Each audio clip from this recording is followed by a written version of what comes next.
అమ్మా కల్వకుంట్ల కవిత మేడం ఇప్పుడు పరీక్షలు ఎందుకు ఆపేయమంటుర్రో చెప్పుర్రి. అసిస్టెంట్ పబ్లిక్ ప్రాసిక్యూటర్ ఎగ్జామ్స్ 14వ తారీఖున జరుగుతున్నాయి. దానికి 4000 మంది హాజరవుతున్నారు.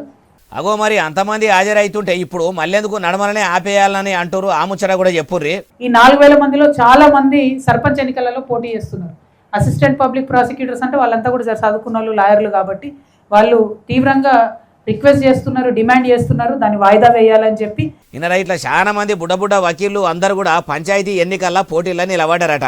అయితే ఇప్పుడు ఎన్నికలు అవుతున్నాయని చాలా పరీక్షలనే వాయిదా వేసిండ్రు కానీ ఇట్లా మా పబ్లిక్ ప్రాసిక్యూటర్ పరీక్షలనే వాయిదా వేయాలి, జర వెంటనే ఆపేయాలని అంటుర్రట. చాలా మంది వచ్చి ఈ ముచ్చట కల్వకుంట్ల కవిత మేడం చెవులో వేసేసరికి వెంటనే ఆ ఎగ్జామ్స్ వాయిదా వేయాలని అనుకొచ్చింది.